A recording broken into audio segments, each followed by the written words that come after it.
चलो सभी को देखो, ठीक है, ये याद रखना बहुत जरूरी है, ठीक है। पहला है a1/a2 not equal to b1/b2 होगा तो कैसा रेखा बनेगी? प्रतिच्छेदी रेखा, है ना। इस तरह से एक दूसरे को प्रतिच्छेद करेंगे और इसका हल एक होगा और संगत होगा, ठीक है ना। दूसरा कंडीशन है a1/a2 equal to b1/b2 equal to c1/c2, ठीक है ना। तो समपाती रेखा होगा। समपाती करने मतलब एक रेखा दूसरे रेखा के ऊपर ओवरलैप हो जाएंगे, है ना। और इसका अनेक हल होगा, बहुत सारा। एक रेखा दूसरे रेखा के ऊपर ओवरलैप करे मतलब बहुत सारा हल होगा, अनेक हल होगा और ये संगत होगा, ठीक है। तीसरा कंडीशन है a1/a2 equal to b1/b2 equal to not equal to c1/c2। ऐसा रहेगा तो ये समांतर होगा, ये रहा समांतर रेखा। ये कभी एक दूसरे को कट नहीं करेंगे, अगर कट नहीं करेंगे तो कोई हल नहीं होगा, ठीक है ना। और कोई हल नहीं होगा और ये असंगत होगा। क्लियर है, ठीक है। चलिए हम लोग बनाते हैं। पहला नंबर क्वेश्चन बनाएंगे, समझ में आएगा, ठीक है। अच्छा यहाँ पे देखिए, इसको तुलना कीजिए। ax² plus bx plus c, ये 3x² प्लस 4x प्लस 10 है ना। एक जगह में कितना दिख रहा है? 3। और b की जगह में कितना दिख रहा है? और c इक्वल टू कितना है? ठीक है। इसी तरह से ये a1 है, ये a2 है, ये b1 है, b2 है, ठीक है। तो लिखते हैं पहले a1/a2। a1 कितना है बोलो? 5/7, ठीक है। इसी तरह से b1/b2 कितना है? b1 -4, b2 कितना है? 6 है ना। अच्छा कटेगा तो काटना है, ये 2 से कट रहा है, 2 दूनी 4, 2 दिया 6, तो बराबर कितना आ गया? -2/3। क्या ये दोनों बराबर हैं? नहीं, तो यहीं पे रुक जाना है, ठीक है ना। मतलब कंडीशन आ गया a1/a2 बराबर नहीं है b1/b2 के, ठीक है। ऐसा कंडीशन होता है तो कैसा रेखा बनता है? प्रतिच्छेदी रेखा, है ना। तो लिखेंगे एक बिंदु पर प्रतिच्छेद करेगी, है ना, ये प्रतिच्छेदी रेखा होगी। यहाँ चूंकि लिख देते हैं, इसलिए एक बिंदु पर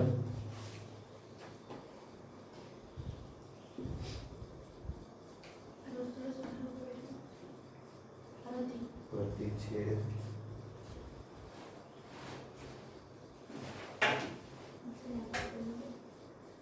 करेंगे, ठीक है। चलो दूसरा देखो, अब यहाँ a1/a2, चलो a1 कितना है बोलो? 9 है ना। और a2 कितना है? 18। ये 2 से 9 से कट जाएंगे ना। 9 का 9, 9 दूनी मतलब कितना आ गया? 1/2। अब हम लोग निकालते हैं b1/b2।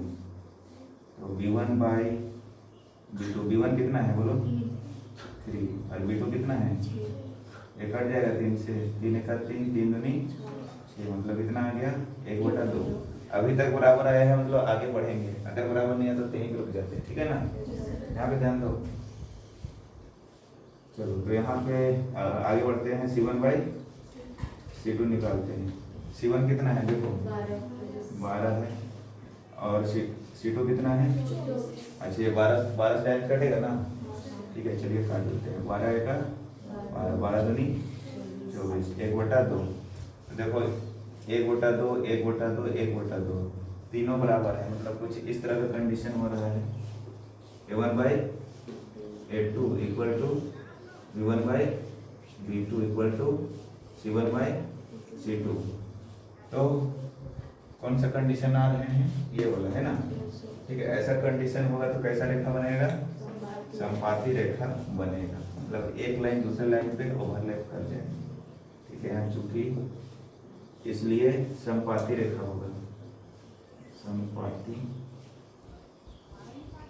रेखा, ठीक है ना। चलिए अब इधर आ जाइए, यहाँ पे भी कंपेयर करते हैं a1/a2, ठीक है ना। a1 कितना है बोलो तुम? 6। ये कटेगा दूसरे, 2 1 2, 2 3 6, मतलब 3/1 आ गया। कितना आ गया? 3/1, ठीक है ना। अच्छा नीचे 1 आ जाता है तो उसको नहीं लिखते हैं, कितना आ गया? 3। अब निकालते हैं B2। B1 मेरा कितना है? -3 -3 ना। और B2 कितना है? यहाँ कुछ नहीं है तो 1 रहता है, छुपल रहता है, पता है ना, मतलब -1। ठीक है, चलिए यहाँ पे ध्यान दीजिए, ये माइनस माइनस क्या हो जाएगा? प्लस हो जाएंगे। क्या हो जाएंगे? मतलब 3 आ गया। कितना आ गया? 3। अभी तक ये दोनों बराबर हैं। ठीक है, अब आते हैं चूंकि बराबर है तो आगे बढ़ते हैं। C1/C2। C1 मेरा कितना है? देखो 10 और C2 कितना है? 9। ये किससे कटेंगे? नहीं कटेंगे।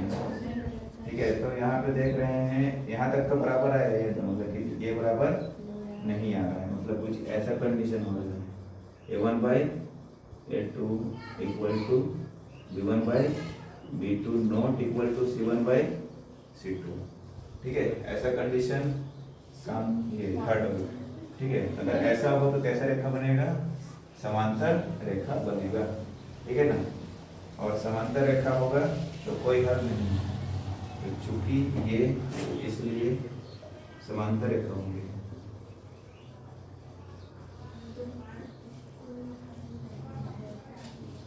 समांतर रेखा होंगे या समांतर रेखा। चलो आया इसका आंसर, समांतर रेखा दिया हुआ है ना तीसरा में। चलिए उतारिए, तो माइनस प्लस में ध्यान देना है।